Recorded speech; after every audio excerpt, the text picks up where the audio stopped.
Bienvenidos a Observatorio.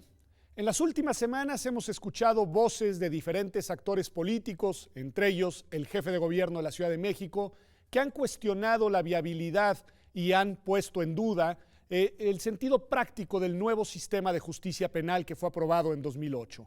Hoy les preguntaré a nuestros invitados si en verdad el sistema penal acusatorio tiene o no tiene la culpa de lo que está pasando en materia de inseguridad, no solamente en la Ciudad de México, sino en todo el país. Pati, quizá lo que vale la pena hacer para comenzar el programa es poner sobre la mesa qué es lo que está en discusión, cuáles son los puntos del debate. Bueno, mira, los puntos principales del debate surgen a raíz de una información que se proporcionó por el Consejo de la Judicatura, otra información que proporcionó el jefe de gobierno en torno a la prisión preventiva y que se mencionaba que estaban saliendo en libertad muchísimas personas que ingresaban al sistema y que esto lo que estaba generando era un problema de seguridad, es decir, están responsabilizando al sistema acusatorio de un problema de seguridad pública. Este es el fondo del debate y en realidad el sistema acusatorio no tiene la culpa de lo que ocurre con el sistema de seguridad pública, porque aquí lo que ha fallado es una política nacional y estatal de seguridad pública para que finalmente se resuelvan todos los problemas de violencia que está viviendo el país.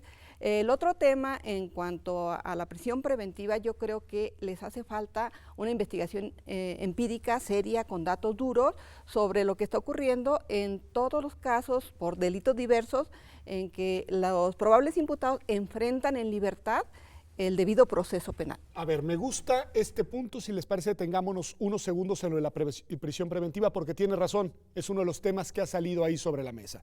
La famosa puerta giratoria, ¿no? Esta idea de que se detiene a una persona que cometió un delito. El ejemplo que de manera recurrente han puesto sobre la mesa es el de la aportación de armas, se le presenta ante un juez y lo que nos dice el jefe de gobierno, los jueces lo sueltan y entonces estos delincuentes regresan a la cárcel. A ver, Simón, detengámonos en el punto para analizarlo. Nos dice Pati, el sistema no tiene la culpa y creo que también implícitamente nos dice que tampoco está mal que esto esté sucediendo. A ver, explícanos cómo está. Sí, coincido con lo que ha comentado Pati. Adicionalmente, como parte del contexto, está la resolución de la primera sala de la Suprema Corte, donde se señala que las medidas cautelares que hayan sido dictadas en el sistema tradicional pueden ser revisadas bajo las reglas del sistema acusatorio. Una vez que se dio esta resolución, una contradicción de tesis, al día siguiente, en esa semana, se estuvo diciendo de manera alarmante, 15,000, 20,000 personas van a salir, delincuentes van a salir a las calles, ¿no? Y esto es totalmente incorrecto. Primero porque lo que la Corte estableció es únicamente un mecanismo de revisión. No significa que en automático las personas van a salir, simplemente que tienen el derecho a revisar su situación de manera individualizada. Perdón que te interrumpa, entonces podemos decir que lo que cambió es que la prisión preventiva no se da en automático, sino que para que tenga lugar la prisión preventiva, lo que tiene que hacer es previamente tiene que ser una revisión el juez. ¿Por ahí va la cosa? Básicamente, aunque se sigue dando de manera oficiosa en algunos delitos. Lo que la Corte dijo es, personas que ya tienen mucho tiempo, incluso años en prisión preventiva, pueden simplemente revisar su situación y tener una alternativa en libertad. Y adicionalmente señalar justamente en esta temática que algunas de las unidades de medidas cautelares que han estado funcionando ya en el sistema tradicional o en el sistema acusatorio, han tenido un importante o un avance significativo. Cerca del 90% de las personas que tienen una medida alternativa en libertad han cumplido con la medida y no ha habido ningún tipo de sustracción. ¿Me puedes decir algunos ejemplos de estas medidas cautelares? Sí, por ejemplo, la prohibición de salir del país, la obligación de ir a comparecer periódicamente a la unidad o ante el juez, el depositar alguna fianza, incluso de palabra. El Código Nacional establece una medida bajo esta naturaleza. Es decir, no tendríamos que tener la prisión preventiva de manera oficiosa y para todos los delitos. Ok, a ver, Pati, entonces el sistema permite, para que nuestros televidentes y yo entendamos cómo está el asunto, permite, y está bien que así sea, que algunas personas que están siendo juzgadas por la eventual y posible comisión de un delito en esa etapa, digamos, de su proceso estén en libertad. ¿Esa es la idea del sistema? Sí, o sea, la regla general del sistema acusatorio es que todos los probables imputados que son puestos a disposición de un juez enfrenten el proceso penal en libertad. Todos, salvo que los delitos sean muy graves. Sí, esa es la regla general. La excepción sería que la prisión preventiva oficiosa de la que hablaba Simón se pronuncie por el juez en determinados delitos que son estos delitos llamados graves que aparecen en el artículo 19 constitucional, que son homicidio, la violación, delincuencia organizada, entre otros. Entonces, aquí yo creo que lo que está realmente fallando y que los gobernadores de estas entidades federativas que piden una contrarreforma al sistema acusatorio, lo que no han hecho es una investigación clara, sencilla, sobre lo que se ha construido en sus entidades federativas en las medidas cautelares. No tienen realmente la construcción de las instituciones que permitan darle un seguimiento, evaluar a todas las personas que obtienen la libertad por cualquier medida cautelar. Entonces, si no han construido las instituciones y tampoco han dado la capacitación suficiente, entonces no pueden quejarse de que existan fallas o desaciertos en la implementación que se está dando del sistema acusatorio. ¿Tú dirías en ese caso que en realidad no sabemos cuáles están siendo los efectos de estas medidas, de la aplicación de estas medidas cautelares? Sí, no sabemos porque no hay un sistema de seguimiento y de evaluación nacional y estatal que permita darle seguimiento a las medidas cautelares. ¿El 90% del que hablabas es de la Ciudad de México, en el que nos dices que, sí, que se han cumplido? California, algunas otras entidades.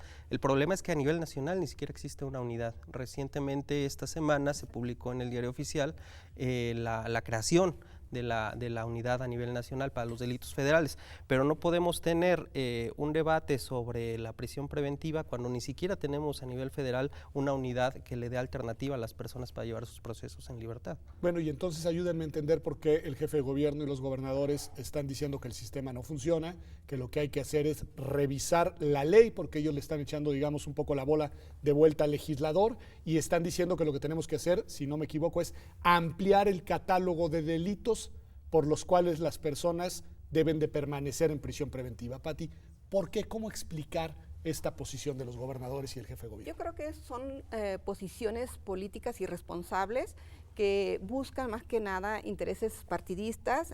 Se acerca un momento importante el próximo año y pues los políticos irresponsables lo que hacen es finalmente tratar de responsabilizar de lo que ellos no hicieron al sistema acusatorio y a la ley, cuando en realidad esto no funciona porque no hemos construido instituciones, no hemos capacitado lo suficiente, no hemos hecho una inversión pública que realmente permita evaluar cómo ha avanzado el sistema acusatorio en estos 8 años que se fue implementando de manera gradual y que tiene un año a nivel nacional completamente consolidado. Bueno, no consolidado, sino trabajando al 100%. En vigor al 100% en todo el país. Simón, tu evaluación del por qué coincides con Patricia, ¿no? Es decir, ¿cuál es la racionalidad detrás de alguien? Por ejemplo, el jefe de gobierno me llama la atención porque él fue procurador. Sí. En fin, él conoce el sistema, fue uno de los impulsores del sistema, al igual que algunos de los diputados que primero impulsaron el sistema y ahora están presentando iniciativas para revertirlo. Sí, el comisionado, por ejemplo, de la Policía Federal, el comisionado nacional de seguridad, muchos gobernadores tienen esta narrativa que habría que confrontar. Me parece que es una falta de análisis y un sesgo pretender justificar la crisis de seguridad que sí existe en el país con imputando, digamos, una responsabilidad y una causalidad directamente al sistema acusatorio.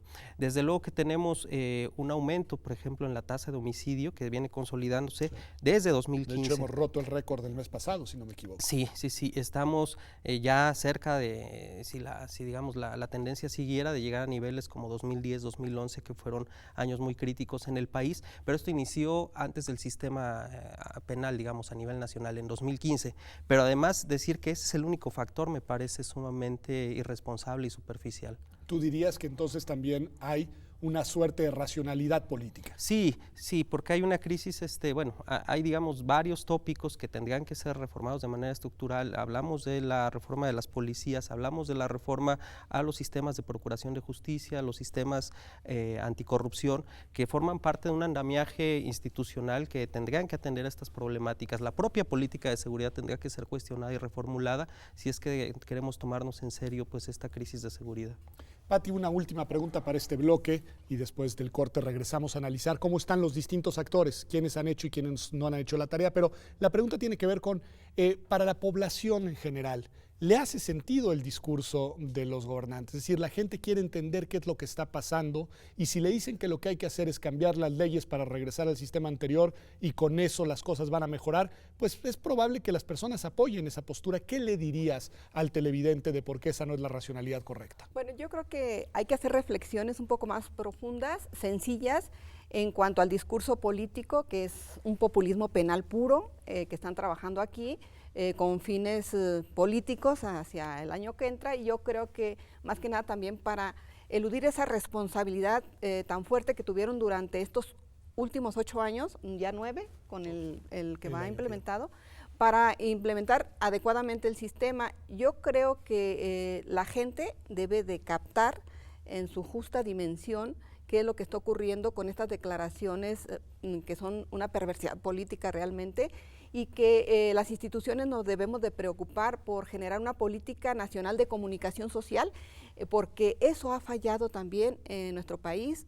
Para el sistema acusatorio no hemos tenido la capacidad de comunicar a los ciudadanos cuáles son realmente las virtudes y las bondades del sistema y cuál es la participación ciudadana que debe de existir, incluso en un sistema de evaluación nacional del sistema acusatorio. La sociedad civil debe estar presente y son pocas las organizaciones sociales que se han involucrado en el tema del sistema acusatorio, y también son pocos los medios de comunicación que le han dado la importancia y el nivel que tiene para fortalecer incluso el sistema nacional anticorrupción. Me parece magnífico. Pues vamos a un corte y regresamos, y lo que les voy a preguntar es precisamente qué es lo que no han hecho y deberían de haber hecho o deberían de estar haciendo los diferentes actores que están involucrados en este sistema de justicia penal acusatorio. Quédese aquí con nosotros en Observatorio, que como usted ve, este tema no solo es actual, es importante, es estructural y tiene que ver con el presente y con el futuro de México. Ya volvemos.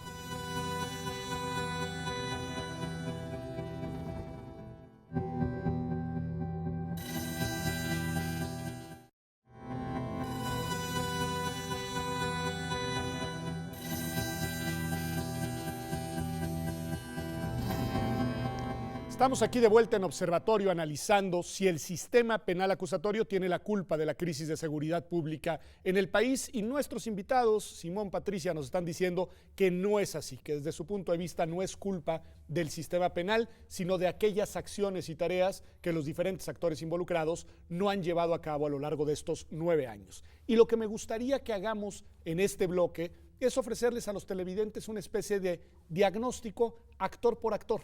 Es decir, quién se ha hecho y quién no ha hecho la tarea. Te preguntaría a ti, Simón, primero, en el marco legislativo, ¿es necesario realizar ajustes o no? ¿Podríamos seguir con el diseño normativo que tenemos? En fin, tu opinión a esto. Yo creo que el marco normativo es sólido, es bastante garante, incluso me atrevería a decir, si vamos a avanzar y a consolidar un Estado democrático, tendríamos que trabajar en reformas como la eliminación del arraigo, de la prisión preventiva oficiosa. O sea, profundizar en esa dirección, dirías tú. Sí, porque hoy día las procuradurías, las fiscalías pueden tener el mismo resultado a través de un debate, es decir, nadie está saliendo con la llamada puerta giratoria, y decir que se requiere esta medida es relevarlos de la responsabilidad de acudir, de justificar, de construir elementos de prueba, de poder convencer a un juez, y entonces trasladar todo a la legislación para que volvamos a esquemas como los que venimos saliendo del pasado, que además han demostrado históricamente que no sirven. Eso me parece bien importante, porque cuando nos dicen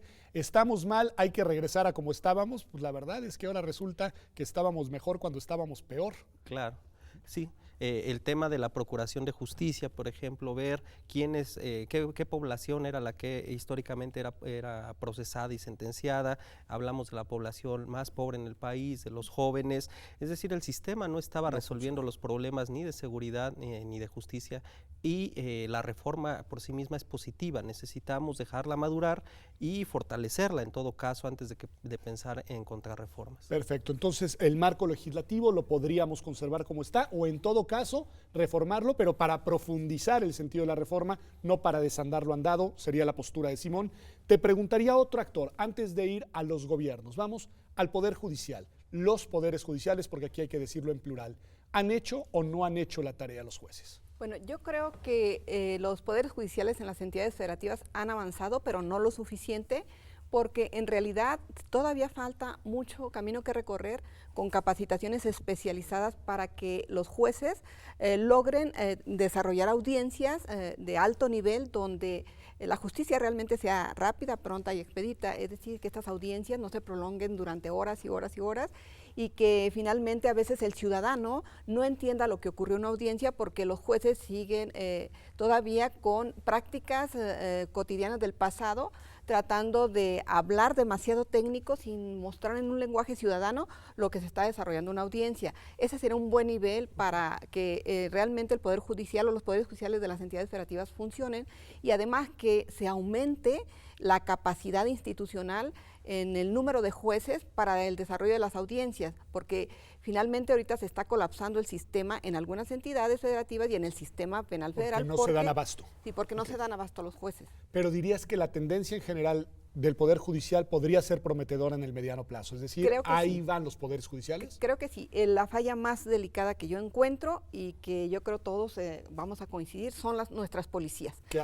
Pongámosle pausa, o sea, para llegar, digamos, los dos poderes, legislativo y judicial, y antes de ir a la parte del gobierno, digamos, administrativa, quiero dos actores más. Los abogados y las abogadas del país. ¿Han hecho o no han hecho la tarea? Porque ahí también, digamos, el foro jurídico pues juega una parte importante acá. Yo creo que ese es un punto crítico, ¿no? Que durante estos 8 años pocas universidades han hecho un esfuerzo serio y exhaustivo por transformar, digamos, la metodología de enseñanza, no solo del sistema acusatorio, también, por ejemplo, la reforma de derechos humanos, que es algo inescindible. Claro, que están ahí vinculados necesariamente. Y que la práctica profesional pues tenga realmente las competencias y las habilidades necesarias que se requieren en el sistema acusatorio. Creo que pocos abogados y abogadas tienen el dominio de estas técnicas y es una asignatura pendiente, digamos, de las universidades, de las escuelas de derecho, seguir profundizando en este cambio de paradigma. No solo es pasar de lo escrito a lo oral, sino es una transformación mucho más profunda de lo que eso significa, del papel de los actores, por ejemplo, la intervención de la víctima, los servicios periciales, en fin, una serie de componentes que requerimos fortalecer en cuanto a la formación y la enseñanza de esta reforma. Perfecto. Último actor antes de ir a los gobiernos, sociedad civil. Nos decías, Patricia, la sociedad civil es un actor importantísimo que tiene que acompañar el cambio. Yo agrego un factor que debe transformarse culturalmente, que debe de entender que no todo tiene que terminar en la cárcel. En fin, hay un esfuerzo ahí. ¿Cómo está la sociedad civil frente a este tema? Yo creo que la sociedad civil está completamente desinformada porque, como se los comentaba ahorita, es necesaria una política de comunicación social para que realmente la sociedad civil o las organizaciones civiles interesadas en divulgar las virtudes del sistema, pues realmente participen. Y además que exista más apertura de los gobiernos estatales y federal para que la sociedad civil se incorpore en algunas tareas de evaluación del sistema, porque tampoco se pueden evaluar solitos, hay que generar esta otra participación de la sociedad civil. Yo creo que hay una desinformación ahorita muy grave y que debemos de inmediato tratar de resolverla. Ok, entonces tenemos hasta ahorita marco legal, se puede conservar como está. Poderes judiciales más o menos ahí la llevan. Universidades y formadores de abogados están quedando mal en este asunto y la sociedad civil está desorientada. Bueno, y en medio de la sala está el elefante que son los gobiernos. ¿Qué debieron de haber hecho y qué no están haciendo? Ya Pati mencionaba dentro de la responsabilidad gubernamental a las policías. Ayúdenme a ver esto, policías, ministerios públicos, es decir, ¿qué hay por ahí?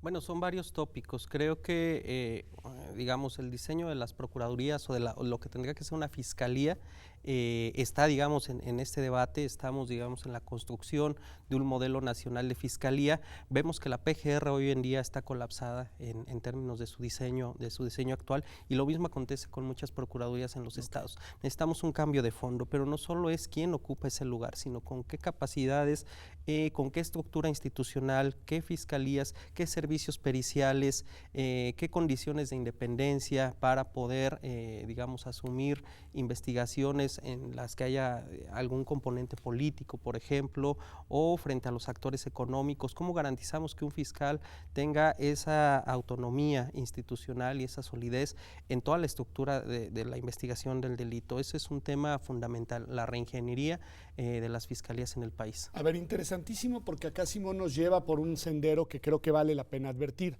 hasta el día de hoy la responsabilidad de realizar estas capacitaciones, esta profesionalización, de generar las capacidades institucionales para que las procuradurías funcionen, es responsabilidad de los gobiernos. Es decir, los gobiernos no han hecho su tarea, pero dentro de muy poco, idealmente, las fiscalías van a ser autónomas de los gobiernos. Pati, ¿en qué coyuntura estamos ahí? Yo creo que es una coyuntura muy importante, pero que no se ha cubierto completamente porque yo estoy totalmente de acuerdo con Simón, esta capacidad institucional aún no existe porque los diseños institucionales de las fiscalías o de las procuradurías realmente fueron diseños que se elaboraron así como nada más de fachada, porque en el fondo las procuradurías y las fiscalías estatales siguen funcionando con las mismas estructuras y también los mismos procesos, que eso es lo más grave. En la práctica de las investigaciones nosotros revisamos carpetas de investigación y vemos que son peor que las averiguaciones previas, es decir, no hay una capacidad institucional que genere realmente procesos rápidos, ágiles y eficientes. La eficiencia y la eficacia en las investigaciones no se da y por lo tanto se está generando otra vez un coto de impunidad impresionante que debía desaparecer con las nuevas capacidades institucionales de las procuradurías o fiscalías, del Ministerio Público, de las policías que ni siquiera tienen un sistema de organización y administración policial que les permita investigar de manera especializada cada uno de los delitos que conocen en lo cotidiano, a lo diario. Los sistemas periciales tampoco están estructurados, ni hay una reingeniería institucional que permita que funcione. Incluso hay estados que no tienen laboratorios de criminalística o ciencia forense, entonces, ¿cómo van a producir o a generar las llamadas pruebas técnicas y científicas que se requieren para el sistema acusatorio? Todo esto es responsabilidad de los gobiernos y de sus titulares, que son los gobernadores, y que a mi juicio son los que han incumplido con toda la inversión pública, los recursos federales que recibieron para desarrollar una serie de instituciones, no las desarrollaron. Hay que investigar entonces, a partir de la sociedad civil, dónde quedaron esos recursos públicos. ¿Y por qué no se llevó a buen puerto? ¿Está igual todo el país o hay algunas entidades federativas mejor que otras, Simón? No, yo creo que hay avances graduales, pero no podemos hacer, digamos, una generalización de los avances. Algunos estados tendrán mejor desarrollo en cuanto a la profesionalización de jueces y juezas, por ejemplo, en los estados donde se dio primero la reforma en Chihuahua, ese papel de la judicatura fue muy fortalecido. En otros estados donde apenas el año pasado inició, no hemos visto esa transformación, digamos, simplemente los jueces del sistema tradicional pasaron al sistema acusatorio sin una debida transición, profesionalización y un cambio de paradigma. Los servicios de defensoría pública, por ejemplo, es otro de los grandes temas. Se tiene que fortalecer las defensorías públicas y no sabemos hoy día con el nivel de consolidación cómo se ha profesionalizado, digamos, este servicio, si las y los defensores públicos están preparados. La Defensoría Federal tiene un buen nivel. Las policías, por ejemplo, en materia de ya propiamente investigación del delito, también tenemos que las fiscalías no han tenido una profesionalización en este punto. Pues me parece muy importante lo que nos han dicho el día de hoy, porque al final lo que nos están diciendo es que quienes están señalando las falencias del sistema son en realidad los responsables de que el sistema no funcione, que al final las principales omisiones en la gestión y operación de este nuevo sistema de justicia penal está precisamente en lo que les corresponde a los gobiernos, que no han hecho la tarea y no han hecho la tarea en la formación, capacitación y creación del personal y los procesos necesarios para tener una procuración de justicia digna y a la altura de los retos de este sistema de justicia penal. En verdad, muchas gracias, porque esto es muy importante, sobre todo en una coyuntura en la cual este debate se está politizando. Así que usted ha visto el día de hoy aquí en Observatorio Cotidiano, cómo la información de la gente que sabe es útil para desmarañar discursos políticos con tendencias partidistas. Muchas gracias por habernos acompañado. Nos vemos aquí en TV UNAM la próxima semana, como todos los martes.